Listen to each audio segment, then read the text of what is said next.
Stay hungry, stay foolish. Today's guest offers us a fascinating glimpse into a near future where careers last 100 years and education lasts a lifetime. Our guest makes the case that learners of the future are going to repeatedly seek out educational opportunities throughout the course of their working lives, which will no longer have a beginning, middle, or an end. Her book focuses on the disruptive and burgeoning innovations that are laying the foundation for a new learning model that includes clear navigation, wraparound and funding supports, targeted education, and clear connections to more transparent hiring processes. The book examines how will a dramatically extended lifespan affect our careers?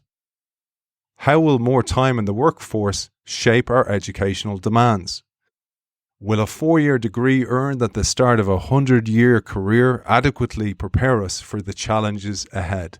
It's a great pleasure to welcome the author of Long Life Learning, Preparing for Jobs That Don't Even Exist Yet, Michelle Weise. Welcome to the show. Thank you so much. It's good to be here. It's an absolute pleasure to have you with us, Michelle. And just good news for our audience. Behind me here, you'll see a copy of Michelle's book. It's beautifully designed, Michelle, just like your beautiful living room there. It's lovely design. You brought flowers into it and nature and everything, just like those beautiful Mother's Day flowers behind you. So it's a great book. I highly recommend it. Just sign up to the innovationshow.io newsletter and you will be in with a chance of winning that book. So Michelle, we got talking beforehand. You've worked with some of the best minds in innovation. And I was telling you that your previous book, which you wrote with the great Clayton Christensen, may rest in peace, you've incorporated elements of that into this because that was the lens through which you see the world change and the ecosystem change. And you had the great privilege of working with Clayton Christensen, as some of our other guests on the show have had, Scott DeAnthony, Mark Johnson, and indeed Whitney Johnson, who you know. And his passing gave you a chance to reflect on his theories and how they are playing out in the educational field. And I loved how you put this, and I want to set you up here to please bring it home. His theories provide a constructive lens through which to analyze the unknown and the nascent. Beautifully said, Michelle. Thank you. Yeah, I think it's something that took a little while to realize that he had completely changed my worldview so that when I was confronting something new, I didn't perceive it as a threat or want to dismiss it. It's this very different approach to thinking about the innovations in front of you, where sometimes, depending on your stakeholder view in an ecosystem, so if, in the world that I live in, which is this kind of space between education and work, when I was a professor, there were certainly things like the innovations in online education where your immediate reaction is to kind of push it away or scorn it or dismiss it or disparage it because it's nothing like what we do here in this particular college or university.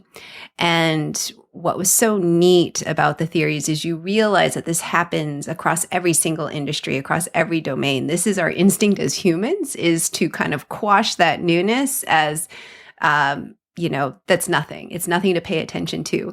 Meanwhile, there are all these mechanics at play that make it possible for these different kinds of solutions to ultimately take up, space in the market. And so, a lot of people say this, and it was fascinating, around the memorial and funeral of Clay, everyone was talking, it was almost becoming a little bit trite sounding that he changed our worldview. But as I reflected, when all of this kind of happened, it's hard to deny. It's just a truth. These theories help you kind of have a more positive orientation toward the future.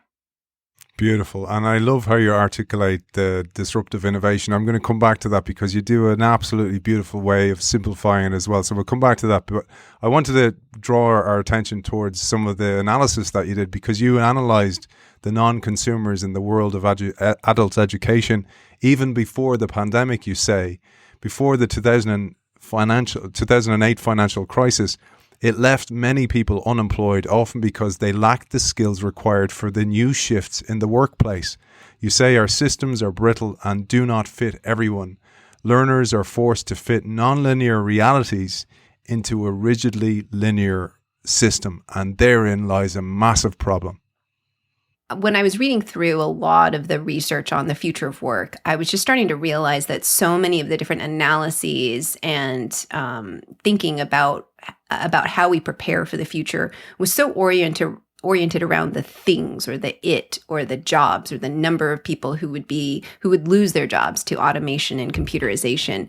And I just realized that at a certain point, all of those numbers and statistics just kind of made us feel stuck and paralyzed, because it's just overwhelming to think about millions upon millions of unemployment claims, in the case of the pandemic. But when we actually shift our thinking from the future of work to the future of workers, it becomes a whole lot more manageable to think about the kinds of barriers we need to solve for in order to move forward. And so the way that I leverage this concept of the non-consumers, or the people for whom the alternative is really nothing at all, was to think about all of these displaced workers from the 2008 recession and through this pandemic, to realize what were all the different kinds of obstacles and barriers that learners and workers who were not thriving in the labor market were signaling and discussing. And so we did a lot of deep dive kind of qualitative interviews with folks in this kind of bottom quartile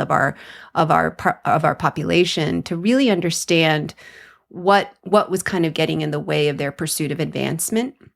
And in those 1-hour interviews with a little over 100 different interviewees, we realized that there was just this coalescing around these 5 different areas. And it's really what are the building blocks of these 5 principles of what I call a long life learning ecosystem. If we actually want to build toward the future and build a better functioning ecosystem so that we can all navigate job changes more seamlessly, we need to solve for these kind of 5 barriers, and happy to go into them. But that was sort of the way that we entered into the research. And I'll come back to those 5. So I wanted to, though, first recognize something that is in the title. So for a long time, by the way, when I had the book, I kept saying lifelong learning. And then I realized one day I picked it up, I was like, oh, it's long life learning. So we need to address that. And we've had Aubrey de Grey on the show before talking about ending aging and his work with sense and this whole idea of removing the fact that we will die and making those final years, those final decades more pleasurable than they are, where we're not these broken bodies. But that also raises what you're talking about here, is that the careers that served us in the past, firstly, they won't exist because the world's changing so rapidly. But also then we need to have this flexible mindset. So I'd love if you'd share this about the aging of the humanity, because we're living longer. Yes, we are living longer than we had anticipated. Our structures are set up for, a shorter lifespan and a shorter work life. And so we're seeing what is happening now, where people are staying in the workforce at historically high rates, well into their 60s and 70s. And there are these different kinds of theorists and futurists and experts on aging and longevity who are predicting different forms of delaying death. Right? Some in the form of immortality, some saying, we could expect to, there are people who are being born today who will probably live to be 150 years old. And whether or not you kind of buy into what number we're looking at for a longer life, for me, it was just a really helpful mental model to kind of break us, to sort of snap us out of our stupor, because I feel like this concept of lifelong learning has been in the ether for decades. And we all agree, yes, we should be lifelong learners. We should be constantly kind of retooling ourselves to remain relevant. But when you actually look at the different kinds of investment in our infrastructure and the different kinds of systems that exist, you realize we're not doing anything to actually make more on and off ramps in and out of learning and work. And when we all think about just navigating a single job change, it feels so inordinately difficult. And what's helpful is when you actually just look at, in the US, our Census Bureau data, we're seeing that early baby boomers are experiencing, on average, 12 job changes by the time they retire. far more, I think, than we ever expected, right? And so it's not actually that hard for us to extrapolate with, even just a slightly extended work life. We may be looking at 20 or 30 job changes to come. And where are we going to go? We know we're going to have to continuously access new skills and attain and acquire these new skills to remain relevant with all the different forces of technology around us. But where are we going to go? Are we going to go back to school?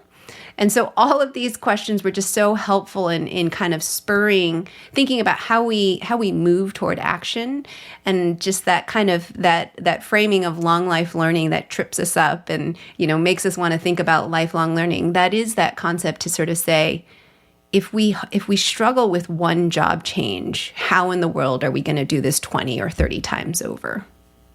Yeah, and I loved you mentioned about Clayton giving you mental models. You helped me with some mental models here through reading your book and your work. And I love the one that is a shift from learn, earn, rest to an evolution of a cycle of learn and earn. And that's a nice mental model as well. So there's no safe harbor of rest anymore. But also, if we're living longer, the sense of purpose will not be often fulfilled in a long, long period of pension. And then on top of that, you mentioned, well, actually, when people are living longer, the cycle of the pension funds being available is becoming less and less. There's a lot in there that we need to think about, and you bring us through every part of the ecosystem. Yeah, I found it was helpful to think about ourselves as working learners, because whether or not we have a job right now, or we're a learner or a student right now, we're always going to kind of be cycling through both or juggling both at the same time. And I think what's helpful is there's also a little bit of selfishness that's helpful in this mental model, where once you realize, okay, it's not about just the future of work, it's about the future of workers. But still, it's not just about like those people over there who need to reskill because maybe they didn't get the degree that they needed earlier on.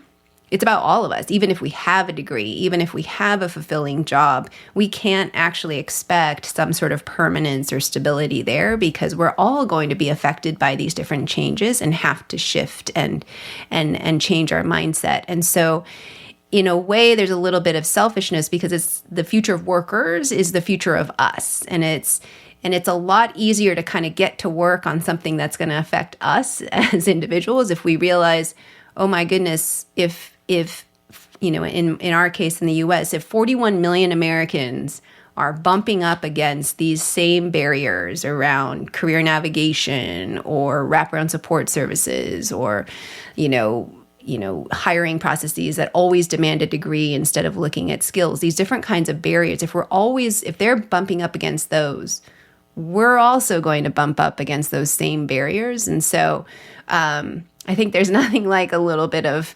empathy and selfishness to sort of realize, oh, that's going to be me. I'm going to be stuck. So we better fix this now. And another thing you talk about, so if we're in this stage of living longer, there's going to be more and more of a responsibility on children, perhaps, to care for their parents. So the kind of sandwich generation that's caring for the generation before them and the forthcoming generation, perhaps their children and their parents.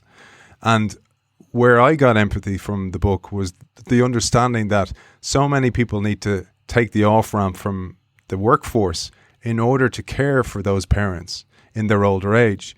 And in doing so, the ramp back on again, the on-ramp, is very difficult for them, because they often get judged or ostracized in some way by the system. Yeah. I mean, I think what was so illuminating about the pandemic was all of a sudden front and center were all of our caregiving activities and responsibilities, right? And in the book, I talk about some research that was led by the Harvard Business School, where they were able to, survey a good amount of folks to realize, 73% of folks actually all have a pretty substantial caregiving activity that maybe makes them a little less productive at work, but we hide it. We always kind of hide it because we don't want to be viewed as somehow less productive or less marketable in some way. But of course, the pandemic just brought it all forward for all of us. An accelerant, and I think that the thing I'm very interested in is about how when, Warren Buffett said, when the tide goes out, we'll see who's swimming naked. But now that the tide comes back in, how do people react? So there's a huge shift needed there. They've had a glimpse of the future. But I wanted to emphasize one of these great initiatives you talked about, because you emphasize the need not just for human skills that many people are talking about, but for hybrid skills, the genius of "and" you called it, which I loved. And you mentioned a great initiative in Finland with AI, with artificial intelligence. Yeah, I should say those are Jim Collins's fantastic words of sort of not the tyranny of the or, but the genius of and. And I think in the higher ed, workforce, this intersection, there's often been this kind of war between employers and institutions and faculty saying, the training is your responsibility. Both sides are kind of, trying to, shove the responsibility on the other stakeholder. And in this case, there's always been this kind of vigorous debate about what the purpose of college and post-secondary education is. Is it for that kind of well-rounded, these liberal arts competencies, or is it about training for skills that are in demand in the labor market? And it's really that kind of false choice that we just really need to stop having this argument. It's this never-ending kind of circle, but indeed, employers are asking for both. It's not enough for us to just be generalists or humanists. We need to also have enough technological or technical skills to be dangerous. And it's this really important both and, where we need to not only kind of really hone our skills as humans in ways where we can outcompete or coordinate better with robots and machines. But we also have to have a really good grasp of the challenges of AI and when to intervene and how to think about these challenges. So we need also some of that technical vertical expertise. I wanted to come back to something you talked about, because you do this so eloquently in the book, which is the idea of non-consumers, but also that damn innovator's dilemma. And because you worked with Clayton so closely, you have a very deep understanding of both sustaining and disruptive innovation and indeed non-consumers. I'd love you to take our audience through this, because it builds the very foundation about the disruption of education itself. Yeah, it's always been fascinating, because when we talk about disruption in education, I think people tend to think of disruption as happening in a single moment. But really, when you actually analyze different industries, you realize that in the automotive industry or in the steel mills, some of these changes and upending of these industries took multiple decades. It's not an instantaneous kind of now you're disrupted. And so when Clay and I and the Institute would point to disruption in higher ed, we would actually start off as early as the early 1990s looking at these different kinds of for-profit institutions like the University of Phoenix and DeVry. And it's so interesting when I mention these universities, people have a real visceral reaction, because they either think that is a low quality experience and that has nothing to do with, real post-secondary education, or they'll mention all the ways in which the predatory recruiting practices really were just so harmful to the citizenry, right? We had these stories about some of these universities fleecing people who were homeless and getting them to sign on to these different platforms. The thing we need to remember is when you actually look at it with this lens of non-consumers or people who really had no other access to education, what was fascinating about what Phoenix and DeVry and these other institutions were able to do is once online technologies became solid enough, they were a haven for people who were working and couldn't imagine going on campus or thinking about synchronous learning activities. It was this flexible, convenient pathway that allowed them to do both, to both work and earn a living and also learn new skills. And so even it's fascinating, even when these predatory practices were revealed, our government, in terms of our senators, even illuminated how this was poised to be a real solution for workers and learners. But they got kind of misled, sort of gaming the federal financial aid system. But that really is sort of the moment of beginning of this kind of potential disruption that may occur in the US, at least in higher ed. And we've seen different waves of disruptive entrants come on the scene. And I think our tendency when we look at some of these mega online universities that are housing anywhere, over 100,000 learners each, we tend to think, oh, that's maybe what we think of as disruption, but not quite. Because even in those cases, we're still building on that sustaining trajectory of the models that still kind of have to fit in under the regulations of how we give out financial aid. And so there are different kinds of barriers and processes that we have to squeeze these innovations into in order to build. And so what I try to do in the book is just articulate that what is being forgotten here or overlooked by most universities is that we are not looking at this huge untapped market of us, people who are in the workforce or who are above, the age of 25, who are not thinking of going back to college. All of us who are going to have to retool are going to be some of those non-consumers in the market. And we're not looking for a 4-year degree experience, right? We're not looking to go back on campus. And sometimes we only need, 4 competencies that we need to acquire in order to get that promotion or maintain your job, right? And so what is the post-secondary and training system doing in order to serve all of us? The theories of disruption are really helpful in kind of illuminating why there is such kind of stagnation and why there seems to be little reaction to all these changes in the current labor market. I'd love if you'd share it in the context of the motor industry like you do in the car. You tell a great story about Toyota, for example, being a disruptor. And this is unbeknownst to so many people because the main car manufacturers were tending towards the needs of their best customers. And they ignored the non-consumers. And there's a quote I love that I talk about in my own book, Michelle, the Buckminster Fuller quote, that there's nothing in a caterpillar that tells you it's going to be a butterfly. So people dismiss the potential. And in doing so, they when they recognize there could be something in that, then they encounter the famous innovator's dilemma. I'd love if you took us through this. Yeah, so one really helpful and fast way of understanding what a non-consumer is when we talk about this concept of people for whom the alternative is nothing at all. Easy way to understand it is when we think back to the big 3 car manufacturers in the US based in Detroit, who were kind of making money hand over fist and really just kind of at the apex. Meanwhile, Toyota kind of comes in with its first car in the US called the Corona.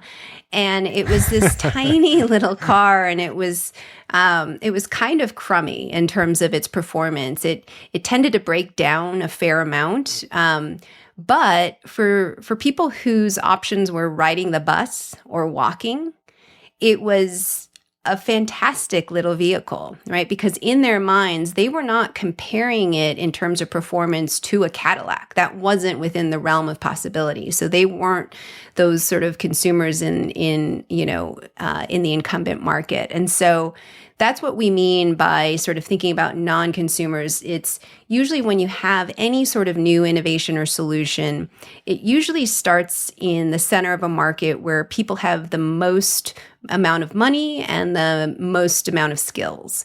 Over time, the innovations start to kind of touch larger populations with folks who have fewer resources because the innovations get cheaper and cheaper. But a disruptive entrant really kind of starts on those outer skirts of our populations to say, we're going to deal with people who are not actually the consumers in that center of the market and appeal to them. And what's interesting is the big 3 car manufacturers were more than happy to sort of cede that portion of the market to Toyota. They didn't want to be building Pintos. They didn't want to be building these low-end cars because when they built a new Cadillac, their profit margins were so much larger. So they could build better and better cars for their best customers. What they failed to realize, and this is the hard part of the innovator's dilemma, is that they never expected that Toyota would realize over time the needs of the market better build better and improve their technologies and improve their skills to ultimately create the Lexus brand of vehicles and kind of completely upend the market. And that's usually what happens, is that it's the innovator's dilemma is that it doesn't make any sort of financial sense for the groups at the center to continue innovating for populations, that are larger, who have fewer resources. It doesn't make sense from a financial perspective to pursue that low end of the market. And that's where, if a disruptive entrant can really gain a toehold there, we have to watch out. Brilliant. And I love what you say. So disruption always starts with good enough. And that's what trips people up. They don't think the product's good enough. I even think of the original iPhone. It was clunky, didn't perform very well. It certainly wasn't a good phone, but it was built for a future that hadn't arrived yet. And I wanted to bring that to higher education like you do in the book, because you say it was only from the 1990s onward that a technological enabler, online technologies, became good enough for groups like University of Phoenix or DeVry, like you mentioned, to consider moving upmarket by launching the first fully online universities. Now, two things generally occur when you mention these schools. You mentioned them both negative, but I'd love if we explored how taking the concept of good enough from a Toyota perspective, let's apply it to higher education. Yeah, so imagine we're professors at a prestigious university and we're looking at the innovations in the 90s that are happening at University of Phoenix. Our immediate impulse is to think, well, that's a terrible low quality form of education, because what matters is face-to-face interaction. What matters is small class sizes so you can really personalize the education or meet the learners where they are. This is kind of our instinct, is to think about all the ways in which we currently behave are the performance metric that matters to learners.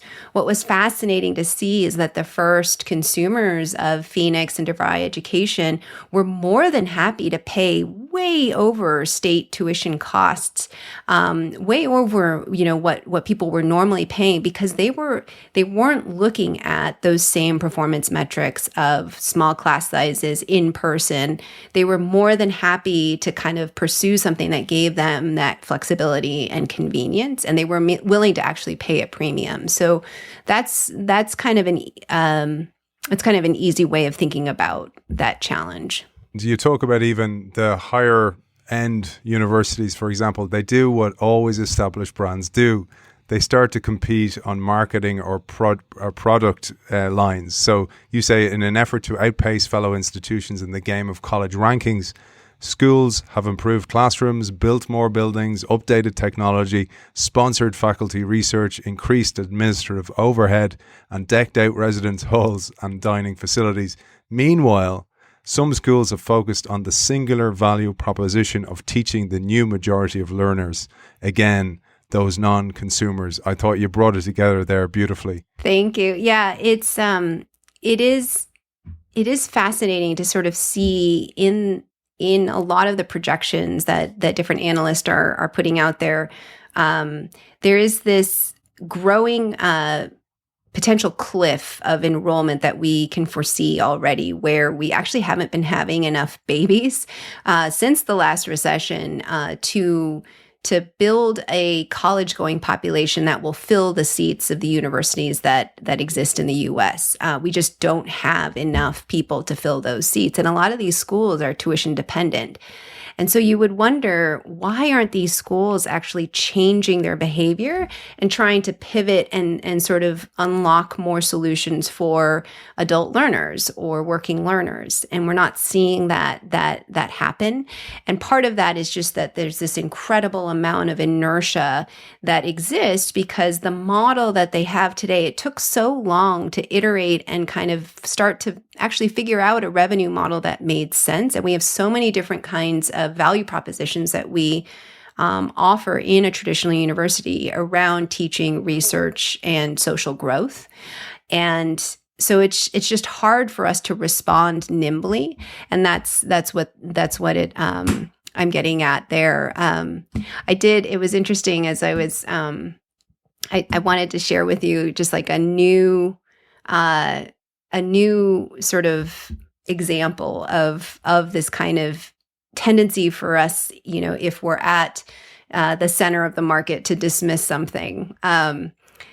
In the neighborhood that I live in, one of the houses that I walk by frequently has just like a little sort of almost like a little house that they've kind of built onto a little post out on their lawn.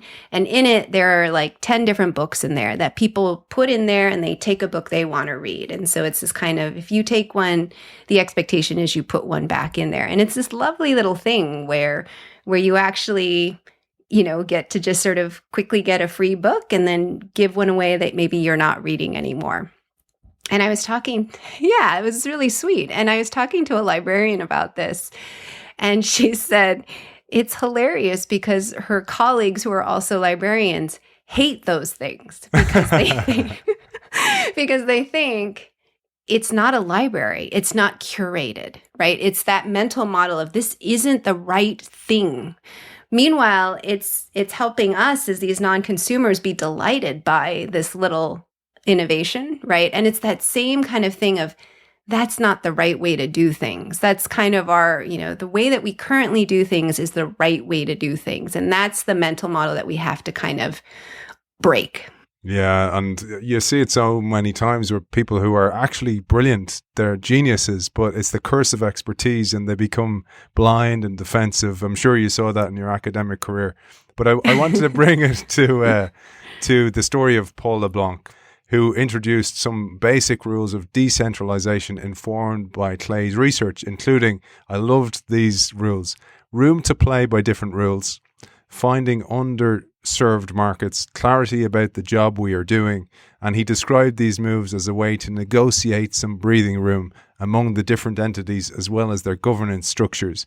And that separation is critical in allowing the new thing to prove itself and to figure out the new business model. Again, giving it the time to get to a point of either proving or not that there's a market for it. And so many times it's quashed in its infancy, in its embryonic stages. Or the sort of newer solution wants to co-opt it and says, no, I can take care of that. I can do it. I can do that new model that you want to test out, and I can pilot it. And it's fascinating with, so I used to work with Paul at Southern New Hampshire University, and it was so amazing to see what they were able to build out of their, 2,000 person campus-based experience to build this kind of online machine. But it's fascinating because that online credit hour-based machine was so incredibly successful that when they actually tried to spin out a few more different business units, it was inordinately difficult for those new units to get that breathing room. It's the same exact dilemma that happened over again. The cycle happened. Yeah. Wow. Yeah. It was fascinating to see. And I remember I happened to see Clay at a board meeting, and I pulled him aside and I said, Clay, the innovator's dilemma is real. I'm seeing it. I'm seeing it in action right now because it's so hard to relinquish that new activity and give it that breathing room when this sustaining trajectory of even this kind of newer innovation, there is that new sustaining trajectory of that online education opportunity. It's so powerful and alluring because it's making money, right? How do we then start losing money on this other thing? And even though we're experimenting with something new, how do we give it the space to build out its own business model? It's so hard to do. Wow. And so many of our listeners are those people who work in the space that's supposed to have breathing room, but there's nowhere to breathe. Yep. They're gasping for air. What have you seen then? So let's make it a more generic, maybe an example or even a thought process of what works. So what you said there about the cycle keeps continuing. I thought about the idea of the hydra that you chop off its head and two more appear. So the cycle of getting to the top of your S-curve continues to happen, and that decline and that defensiveness. But what have you seen that actually works? Maybe in education, maybe elsewhere. Yeah, I mean, part of it is time. we need to give these new innovations time to burgeon and bloom. It's not going to happen instantaneously, and sometimes they're going to look like a failure initially. And so even 3 years is maybe not enough. I think we want to think of these sort of disruptive innovations or these new solutions as instantaneous things that are immediately going to help us. But sometimes these things are going to need close to 7 years to sort of figure themselves out. And we have to be patient. And that is really, you hear a lot of people talk about patient capital. It's still, there's not a lot of kind of heft to that word sometimes, because people will use it, but then they are asking for, why are we not figuring out this challenge, or why are we not figuring out the volume play here? So I think one important piece is just it's not even the physical space, it is time. And it is really that ability to have freedom in creating a wholly new business model that looks nothing like what the existing business is doing. So I think that is key, and having separate team structures to kind of innovate. It's interesting because I'm in the end of June, I'm going to be joining a university system that is mostly online, and Congrats. I'm going to be. Thank you. I'm going to be building out new programs for this national university system. And that same question is coming up. We know we need to kind of augment our existing programs, but we also know we need to build new programs that are truly aligned to workforce needs. Who owns it, right? Who's doing it? And how are we going to make sure that the incentives are aligned so that people aren't kind of hurting one another inadvertently because they're sort of thinking of this as some sort of territorial or zero-sum game. And so I'm so deeply cognizant of these challenges because I've seen it happen in the work that I've done. And even as we talk about autonomous growth units or these skunk works or federated affiliates, it all sounds great in theory. It's really difficult to kind of put into action. Yeah, because we're human after all, and we have biases and cognitive, issues and blockers, etc.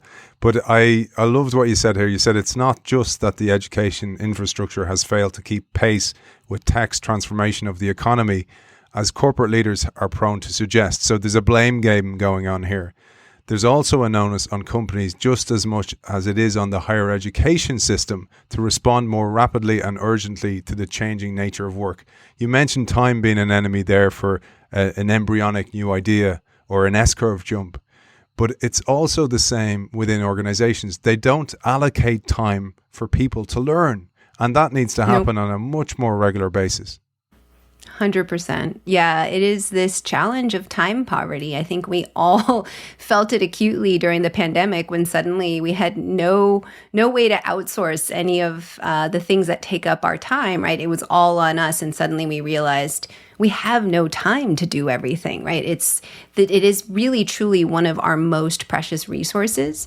And within the realm of employers and businesses and corporations, we often hear this mantra that our largest asset is our human capital. And yet we do so little to invest in our own people. And there's amazing research that I share from Peter Capelli, where he's shown how over the last 4 decades, there's just been this sharp kind of dwindling of the amount of time we invest in new workers and try to train them. We're always trying to cherry pick and recruit new people who have exactly the experience that we want to sort of slot them into the new unfilled role. And we just can't sustain that activity, from here on out. It's not going to work. We have to look at the people around us and understand how we start kind of giving them the skills and tools that they're going to need for the emerging jobs that we're seeing on the horizon.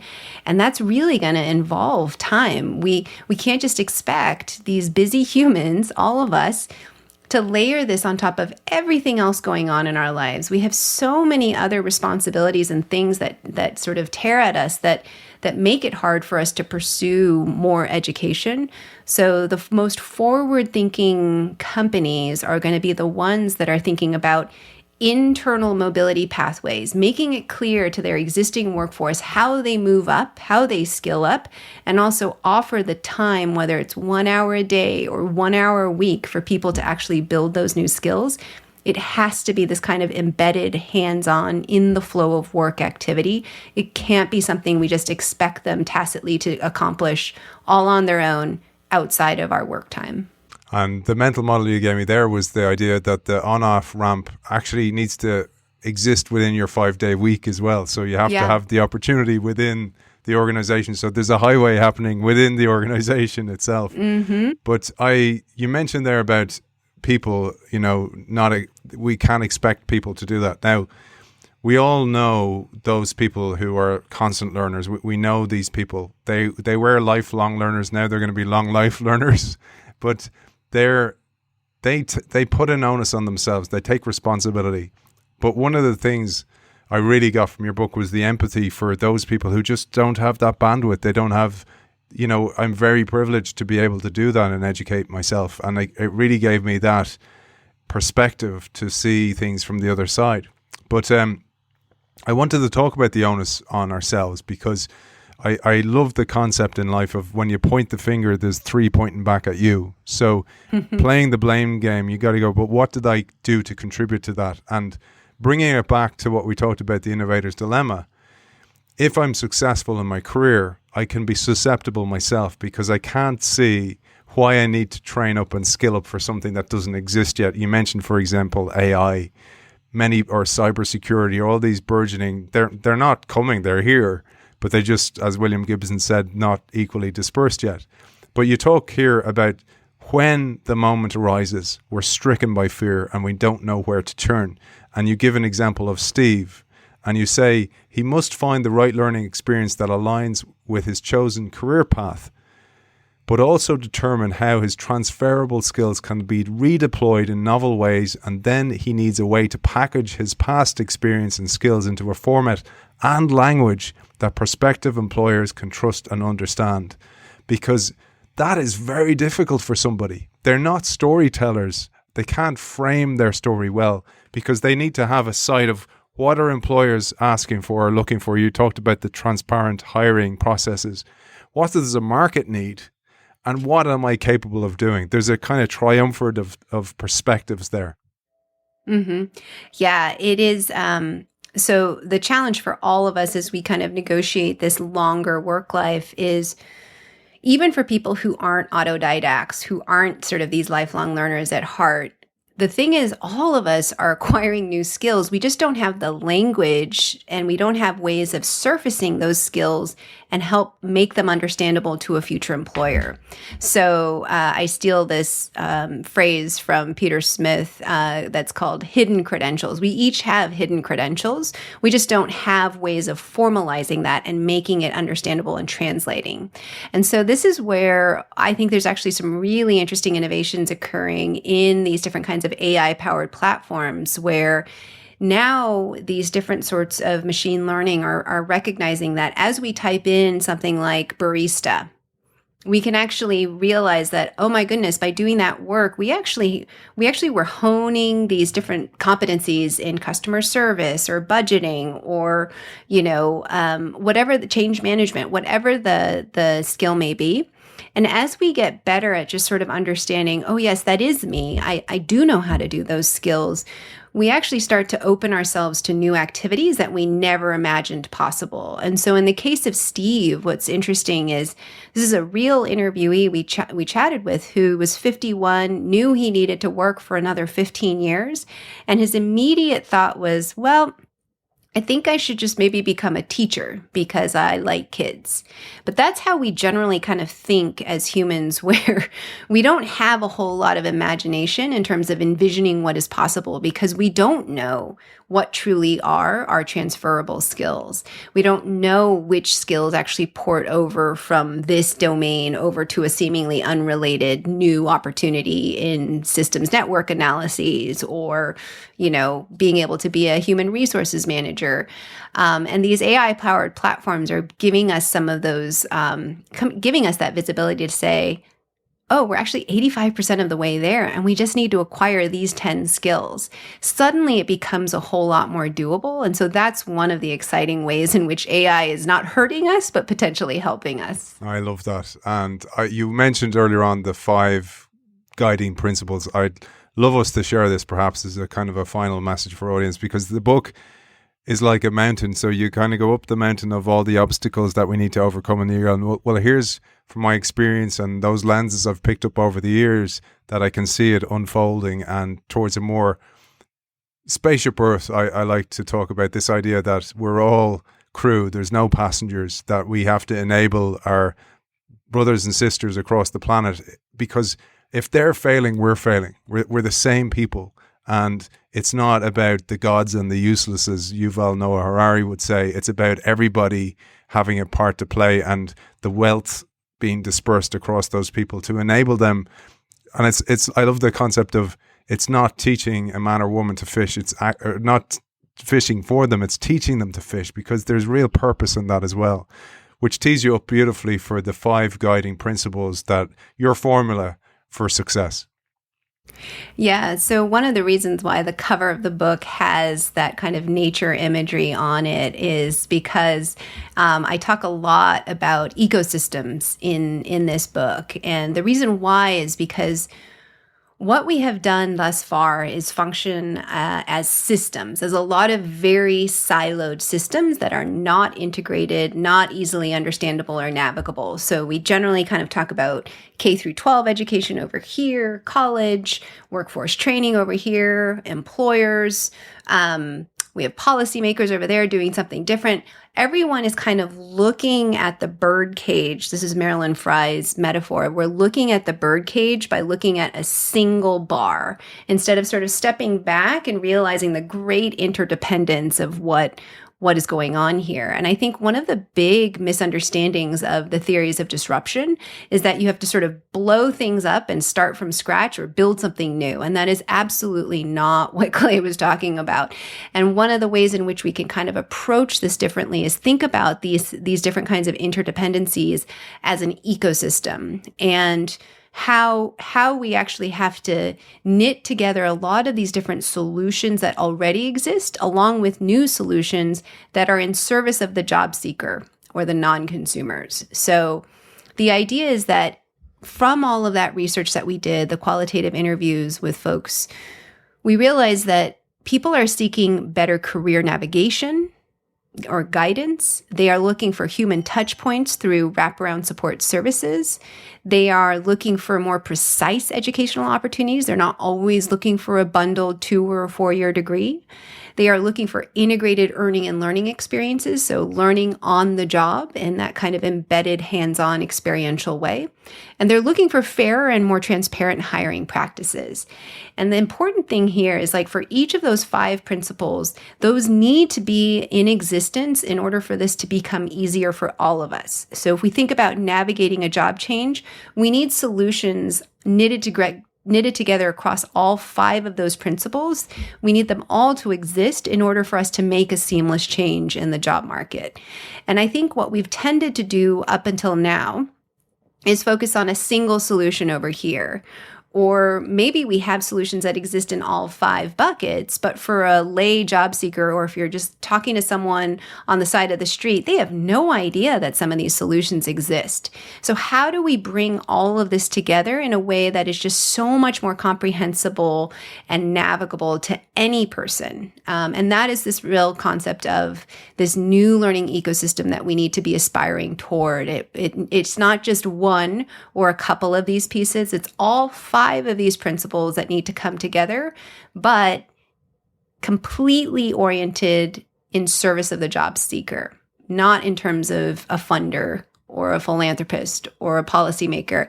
It has to be so that anytime we talk to someone and say, how are you going to navigate your next job change? They know who to turn to, where to call, which learning providers are really providing those legitimate experiences that employers will validate and hire me based on. So those are what we mean by the 5 guiding principles of a better learning ecosystem for the future. One last question for you, which is, if you think about higher education needs to be reformulated, recalibrated, what about getting in at an earlier level? So the primary school, the primary education of the future, do you have some thoughts on that one?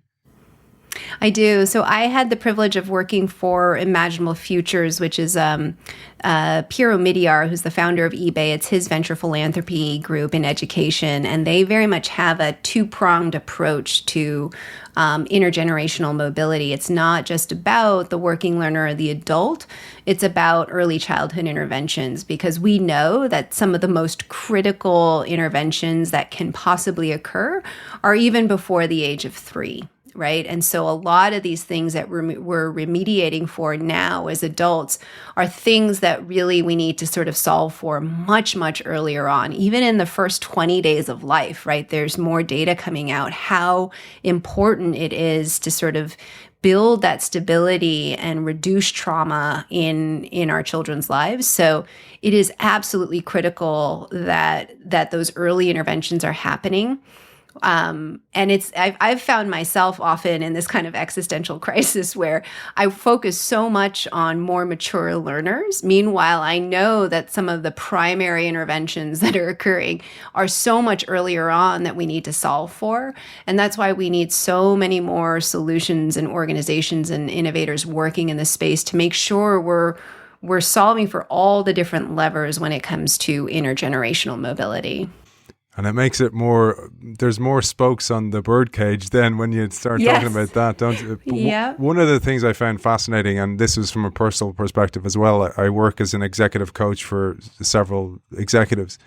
And firstly, I had empathy. I do some pro bono work for those people who can't afford it. But I felt the Sherpa responsibility to guide somebody was very strong from what your findings were with the interviewees. So yes, there's lots of stuff out there. You can even watch YouTube videos. You can learn from so many wide variety of technologies and platforms. But some people really struggle with that because it's almost like the paradox of choice. They need somebody to speak to. They need somebody to bounce ideas off with. I found that really fascinating. Yeah, I think especially as adult learners and workers, we've been burned in the past by pursuing something that didn't actually yield the result we were hoping for. And so as a result, we do need those Sherpas, those guides on the side, those trusted advisors, those coaches. We need someone to turn to. It's not always going to be a tech-enabled chatbot, although some folks really sometimes prefer in certain venues and cases not to talk to someone yet. Other times they want hands-on, help me, I am in a crisis, what do I do, where do I turn? Those human touch points are real and critical in terms of our gaining confidence as learners again. I thought that was fascinating, Michelle, from even say take a middle schooler that when they're going through career choice, they're totally lost. And maybe the career, talk about the time is the enemy again. The career teacher or the career coach or the counselor, it doesn't have time to put much time. It's like almost like going to the doctor and you're rushed out the door and you don't have that kind of Sherpa.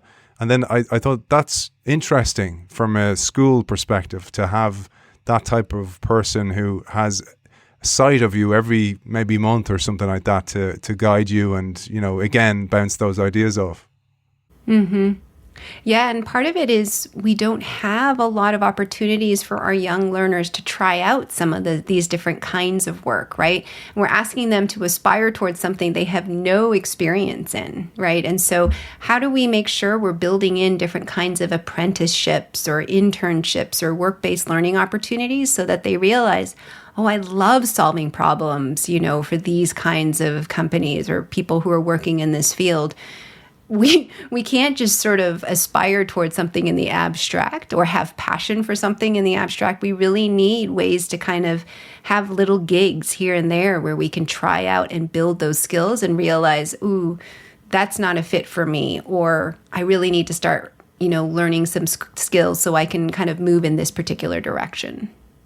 Michelle, before we finish, I'd love your final thoughts for our audience. What would you say to a general audience now? But before you do that, where can people find out more about you? You do a lot of keynote speaking, for example. Where can they find you? If people want more information, I have a website. It's very easy. It's called riseanddesign.io. And I'm also on LinkedIn and Twitter if with the handle at RW Michelle with 2 L's. Beautiful, Michelle. And how would you like to close today's show? What I hope folks take away here is that, yes, the future seems deeply uncertain and volatile, but at the same time, there are so many reasons for hope. And in the book, the reason why I mentioned so many of these different kinds of seeds of innovation is to show that there are so many incredible innovators and entrepreneurs and organizations working to try to help all of us and try to create more sort of engines of mobility for all of us. And it's just that the future is going to require a different way of behaving where we orchestrate differently and integrate our efforts instead of sort of plowing ahead in parallel or in silos. And so while it's going to be challenging, I just think that there is real hope in, I feel an abiding hope for this future. And what it requires, though, is that we just begin to build. And you certainly do that in the book, and you do it magnificently. Author of Long Life Learning, Preparing for Jobs That Don't Even Exist Yet. Michelle Weise, thank you for joining us. Thank you so much.